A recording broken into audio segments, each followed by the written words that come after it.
வணக்கம். இன்னைக்கான ஒரு கவிதை தொகுப்பு வந்து நினைவின் குரல் அப்படிங்கிற ஒரு கவிதை நூல்லேருந்து ஒரு சில கவிதைகளை நான் எடுத்து வச்சுருக்கேன்.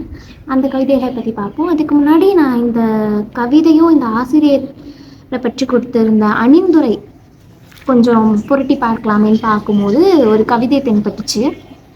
எழுச்சிமிக்க எண்ணங்கள் மற்றும் உணர்வுகளின் வெளிப்பாடே கவிதையாகும். எழுச்சிமிக்க எண்ணங்கள் மற்றும் உணர்வுகளின் வெளிப்பாடே கவிதையாகும். சமூக அறிவியல் முரண்பாடுகளினால் படைப்பாளிகளிடமிருந்து தோன்றும் ஒரு கலை வடிவமே கவிதை. சரியா படிக்கிறேன்.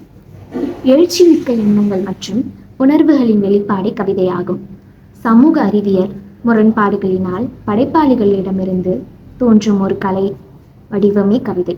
இதை சொல்லியிருக்கவர் யாரு அப்படின்னா ஜார்ஜ் தாமஸ் அப்படிங்கிற யாரோ ஒரு பெரிய ஆள் போல இவர். அவர் சொல்லியிருக்காரு. இந்த ஒரு அணிந்துரையில் இந்த ஒரு கவிதையை இந்த கவிஞருக்காக அவங்க ஒதுக்கியிருக்காங்க அப்படிங்கும் போது பாராட்டக்கூடிய விஷயமாக நான் கருதுகிறேன். அதே மாதிரி இந்த முதல்ல அணிந்துரை நான் போனதுக்கான காரணம் இந்த ஃபுல் கவிதை புக்கையும் படித்து முடித்த பிறகு உங்களுக்கு புரிய வரும் அப்படின்னு நம்புகிறேன். முதலாவதாக எனக்கு பிடித்த ஒரு காலையில் இது இல்லைன்னா நான் இல்லை அப்படிங்கிற மாதிரி பிடித்த ஒரு விஷயம் அப்படின்னா நான் தேநீர் அப்படி சொல்லுவேன். தேநீரை நான் சொல்லுவேன். ஸோ அதை பற்றின ஒரு கவிதையை முதலாவதாக பார்ப்போம். இதோட பக்கம் 31வது பக்கத்தில் ஒரு கவிதை இருக்குது. உலகத்திலேயே மிகப்பெரிய வேலை தனக்குத்தானே ஒரு கோப்பை தேநீர் போடுவது. உலகத்திலேயே மிகப்பெரிய வேலை தனக்குத்தானே ஒரு கோப்பை தேநீர் போடுவது அப்படிங்கிற ஒரு கவிதையை இந்த கவிஞர் சொல்லியிருக்காரு. அற்புதமான விஷயம் தானே அப்படிங்கிற மாதிரி இந்த அற்புதமான விஷயம் தானே அப்படிங்கிற ஒரு ஆச்சரியத்தில் இந்த கவிதையை நம்ம போய் சேர்ப்போம். இது எப்படின்னா எனக்கு ஒரு பழக்கம் இருக்குது. என்ன பழக்கம் அப்படின்னா நான் ஏதாவது ஒரு காரியம் செஞ்சு முடிச்சிட்டேன் அப்படின்னா என்னைய பாராட்டிக்கிறதுக்காகவே நான் எனக்கு ஒரு கோப்பை தேநீர் போட்டு குடிச்சுப்பேன். புரியுதா? இது நல்ல விஷயம் இல்லை அப்படிங்கிற மாதிரி ஒரு தலைப்புக்குள்ள நம்ம சேர்ப்போம். அடுத்ததாக அதே பக்கத்தில் கீழே வந்தீங்கன்னா அவனின் மனம் அவனிடம் இருந்திருந்தால் அவன் அவனாகவே இருந்திருப்பான். மறுபடியும் படிக்கிறேன். அவனின் மனம் அவனிடம் இருந்திருந்தால் அவன் அவனாகவே இருந்திருப்பான். இங்கே புரியுதா? அவன் ஒரு பொண்ணுக்கிட்ட அவனோட மனசை கொடுத்துட்டு தேடிட்டு இருக்கான் அப்படிங்கிறது இந்த கவிஞர் அழகாக சொல்லியிருக்காங்க. இது படிக்கவே ஒரு மாதிரி ரைமிங்காக இருக்குல்ல. அற்புதமான ஒரு கவிதை. அதுக்கடுத்த இந்த பக்கத்தில் பார்த்தா 30வது பக்கம் எனக்கு பிடித்த ஒரு நம்பர் எண் அப்படின்னு சொல்லலாம். 30வது பக்கத்தில் இந்த கவிதையை நான் அடடே ஆச்சரியக்குறி அந்த மாதிரி ஒரு தொகுப்புக்கு கீழே வழங்கலான்னு இருக்கேன். என்ன கவிதை படிக்கிறேன் அப்படி கேளுங்க. மின்சாரம் துண்டிக்கப்படும் போது மெழுகுவர்த்தி தண்டிக்கப்படுகிறது. ஒரு அந்த தா வரிசையிலே ஒரு விளையாட்டு விளையாடிருக்காங்க பார்த்தீங்களா? அதுதான் ஒரு பாராட்டக்கூடிய விஷயமாக நான் கருதுறேங்க. அடுத்த ஒரு கவிதையாக இந்த கவிதை புக்கில் இங்கே எழுதியிருக்கேன் ரேசிசம்னு சொல்லிட்டு, அதாவது கலர் நம்ம நிறத்தை பற்றி ஒப்பீட்டு பண்ணி பண்ணுறது.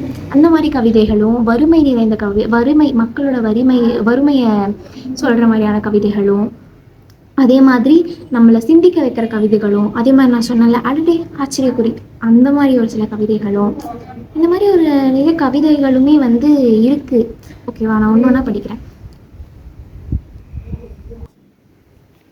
அதே மாதிரி நம்ம எப்பவுமே கவிதை புத்தகத்தை வாங்கணும் அப்படின்னா நம்ம ஃபுல்லாக அணிந்துரையை பார்ப்போம், இது பார்ப்போம் அப்படிலாம் கிடையாது. ஃபஸ்ட்டு இந்த பேஜை பார்ப்போம், யார் எழுதினாங்கன்னு பார்ப்போம். அதுக்கடுத்து அந்த ஆசிரியரை பற்றி பார்ப்போம். நான் இப்படி பார்ப்பேன், ஆசிரியரை பற்றி பார்ப்பேன். இந்த கவிஞர் இங்கே கொடுத்துருக்காங்களே கவிஞரை பற்றி பார்ப்பேன். அப்படியே பேஜ் இப்படி தான் திருப்புவோமே தவிர ஃபஸ்ட்டு பேஜ்லேருந்து போக மாட்டோம். இப்படி திருப்பினதில் எனக்கு ஒரு பெரிய கவிதைனா இந்த புக்கில் இருக்கிறதுல இதுதான் பெரிய கவிதை. புரியுதா? இந்த கவிதை எனக்கு எப்பா அப்படின்னு தோணுச்சு. நிறைய எப்பா அப்படின்னு தோணுன ஒரு கவிதை தான் இது. இது என்னன்னா, ஊருக்கு போவோம் என்று சொன்னால் எனக்கு நினைவுக்கு வருவது ஆலமரத்தடியில் பேசிக் கொண்டிருக்கும் தாத்தாவின் கதையாலையும் என் பாட்டியின் மௌனத்தின் வெளிப்பாடுகளும் நண்பர்களும். அது மட்டும் இல்லாமல் அவரை பார்ப்போம் என்று நினைத்துக் கொண்டே வருவேன். அப்போது அம்மாவின் குரல் மட்டுமே கேட்கும். கவிதை வந்து எங்கேயும் மிஸ் ஆகுற மாதிரி இருக்கும், பட் ஃபுல்லாக படிச்சாதான் புரியும். அம்மாவின் குரல் மட்டுமே கேட்கும். விடிந்து விட்டது எழுடா தம்பி என்று கூறுவார். அவளை பார்க்காமலே எழுகிறேன். இந்த கனவில் தான். புரியுதா? இந்த கவிஞர் என்ன சொல்றாருன்னா, கனவுலேயே இதெல்லாம் வாழ்ந்துடுறாரு. அவங்க அம்மா வந்து கனவை கலைத்து விட்டுறாங்க. இது ஒரு மிகப்பெரிய தவறு என்று நான் சொல்கிறேன். மறுபடியும் படிக்கிற கேளுங்க. ஊருக்கு போவோம் என்று சொன்னால் எனக்கு நினைவுக்கு வருவது ஆலமரத்தடியில் பேசிக் கொண்டிருக்கும் தாத்தாவின் கதையாடலும், என் பாட்டியின் மௌனத்தில் வெளிப்பாடுகளும், நண்பர்களும். அது மட்டுமில்லை, அவளை பார்ப்போம் என்று நினைத்துக் கொண்டே வருவேன். அப்போது அம்மாவின் குரல் மட்டுமே கேட்கும். விடிந்து விட்டது எழுத்தம்பி என்று கூறுவார். அவளை பார்க்காமல் எழுதுகிறேன். இந்த கனவில் தான். அதுக்கடுத்துதான் இன்னொரு ஒரு சுவாரஸ்யமான கவிதை. இந்த கவிதை வந்து ஒரு இந்த கவிதை வந்து இந்த கவிஞருக்காகவே அவருக்கு அவராக எழுதி கொண்ட கவிதையா என்னன்னு தெரியல. பட் இருந்தாலும் ரொம்ப அருமையா இருக்கு. படிக்க கேளுங்க. விடுமுறை நாட்களில் நான் ஓய்வாக இருப்பேன். எங்கள் வீட்டில் மின்விசிறி மட்டும் புலம்பிக் கொண்டே இருக்கும். இவனுக்கு எதற்கு தான் விடுமுறை விட்டார்களோ என்று. ஏன் என்னை அழ வைத்து பார்ப்பதில் இவனுக்கு என்ன ஒரு ஆனந்தம்! என்னை மட்டுமல்ல, இந்த நாற்காலியும் பாவம் அவனை நாள்தோறும் சுமந்து கொண்டிருக்கிறது. அவ்வழுவது நான் மட்டும் அறிவேன். அவனுக்கு தெரியவில்லை அவனது செயல். இந்த எழுதுகோலும் இந்த காகிதமும் பாவம். ஏன் எழுதுகிறேன்? அவன் கை சொல்கிறது, நான் எழுதுகிறேன் என புலம்புகிறது. இந்த கவிதை வந்து ஒரு கவிதை எழுதுகிற ஒரு பையனும் பெண்ணும் வீட்டில் இருக்கான். கவிதை எழுதிட்டே இருக்கான். அவன் சந்தோஷமாக தான் எழுதுறான். ஆனால் அவனை சுற்றி இருக்க மின்விசிறியோ, அவன் எழுது போலோ, அவன் நாற்காலியோ எப்படி புலம்புது அப்படிங்கிறத வந்து இந்த ஆசிரியர் வந்து சொல்லியிருப்பாங்க. நல்லா இருக்கும். ஆனால் இந்த கவிதையோட ஒரு துகள் வந்து இந்த இந்த இந்த புக்குக்குள்ளே இருக்குது, இந்த புத்தகத்தில் இருக்குது. என்ன அப்படி படிக்கிற கேளுங்க.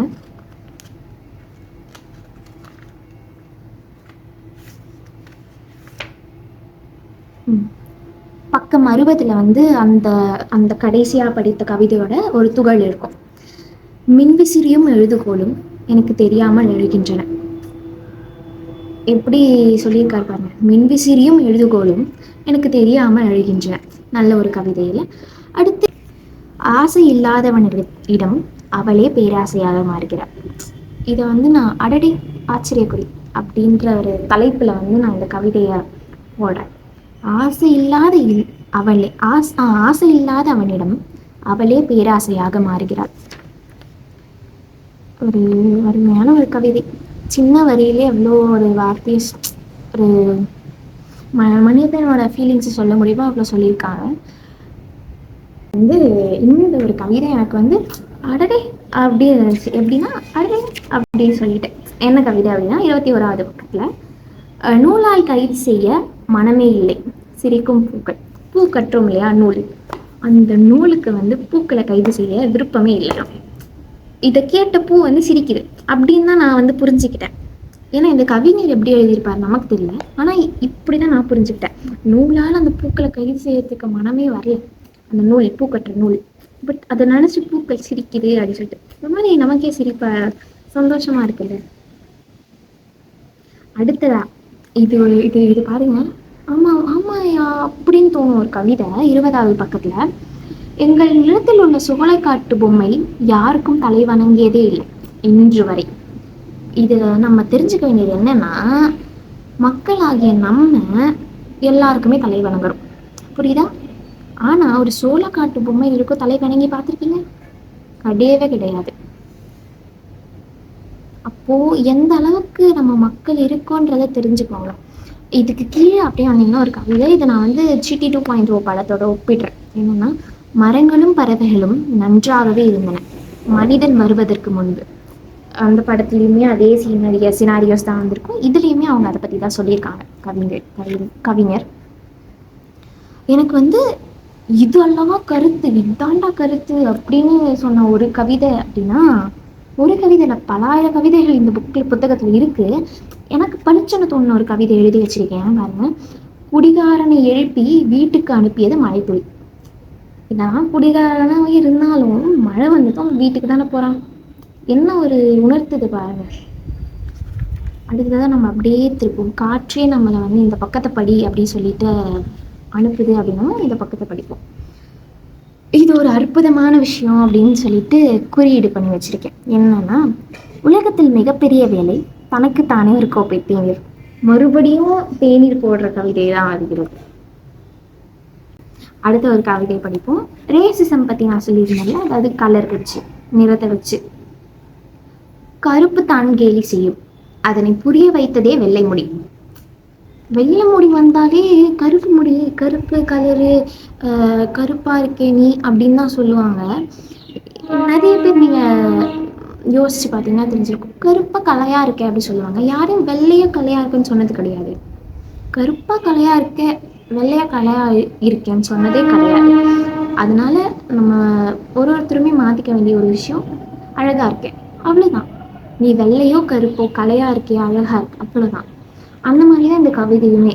நமக்கு இந்த இந்த ஒரு கருமை நிற முடி இருக்க வரைக்கும் யாரும் அது பெருசாக நினச்சிக்கிறது இல்லை. ஏன்னா இந்த முடி இருக்க வரைக்கும் யங்காக தெரியும், சூப்பர் ஸ்டார் அப்படி சொல்லிட்டு யங்காக தெரியும்.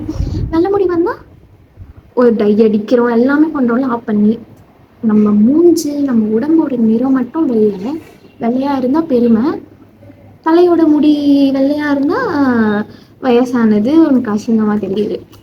இந்த கவிஞருக்கு வந்து ஒரு பாராட்டுகள், கைத்தட்டி என்ன வேணாலும் கொடுக்கலாம். அப்படி ஒரு பளிச்சுன்னு பளிச்சுன்னு கொடுத்துருக்காரு. நம்ம அந்த வெள்ளைலாம் அழகின்னு யோசிக்கிற மனுஷங்கள் படிக்க வேண்டிய முக்கியமான கவிதை 33வது பக்கத்துல இருக்கு, படிங்க. இந்த அட்டைப்படத்தோட ஒரு காரண கருத்தா இந்த கவிதை இருக்கு.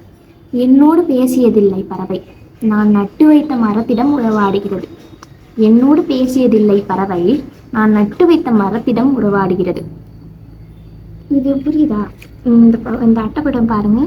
இந்த ஒரு அதாவது என்ன சொல்றாங்க அப்படின்னா, நான் மரத்தை நட்டு வச்சுட்டு நான் போயிட்டேன், தண்ணி ஊற்றினேன், பாதுகாத்தேன், நட்டு வச்சுட்டு நான் போயிட்டேன். கடைசியாக அது கூட யாரும் உட்காந்து பேசுறது? என்னால் நாள்தோறும் பேசிட்டு இருக்க முடியுமா மரத்துக்கிட்ட? இல்லை. அதில் கூடு கட்டி வாழ்கிற பறவை தான் தினமும் மரத்துக்கிட்ட விளையாடுது அப்படிங்கிறத அழகான தமிழ் வரிகளில் சொல்லியிருக்காங்க. அழகான புத்தகம், திறமை மிகுந்த கவிஞர். ஸோ நல்ல ஒரு புத்தகம். நீங்கள் யோசிக்கலாம், இதில் நான் நிறைய தொகுத்து வழங்கியிருப்பேன். தொகுத்து வழங்குறது இல்லை, இதில் நான் நிறைய டாபிக்ஸ் கீழே ஒரு சில கவிதையெல்லாம் போட்டிருப்பேன். நினைத்தால் இணைக்கும் அட ஆமாம் இல்லை, அடுத்து ஆச்சரியக்குறி அப்படின்னு சொல்லிட்டு யோசிங்க. உண்மை, இந்த மாதிரியான பல டாபிக்ஸ்க்கு கீழே நான் கவிதை சொல்லியிருப்பேன். எனக்கு கவிதை அப்படின்னு பார்க்கும்போது இது எல்லாமே வந்து என்ன சொல்கிறது, யோசிக்கக்கூடியதா, ஆமாம் கரெக்டு தான், யோசித்து பார்த்துருக்கீங்களா அப்படின்ற கேள்விகள்லாம் எனக்குள்ளே எழுந்துச்சு. ஒரு நல்ல ஒரு கவிதை புத்தகமாக இந்த ஒரு நினைவின் குரல் சா கார்த்திக் அவர்கள் எழுதின நினைவின் குரல் சா கார்த்திக் அவர்கள் எழுதின நினைவின் குரல் பற்றி இந்த கவிதையில் இந்த கவிதைகள்லாம் நல்லா இருந்தது, இதெல்லாம் நல்லா இருந்தது, இது என்னுடைய கருத்துக்கள் அப்படின்னு சொல்லிட்டு நான் சொல்லியிருக்கேன். இந்த கவிதைகள்லாம் மேலும் நீங்கள் படித்து தெரிஞ்சுக்கணும் அப்படின்னா இந்த புத்தகம் வந்து சிறந்த புத்தகமாக எனக்கு தோன்றுகிறது.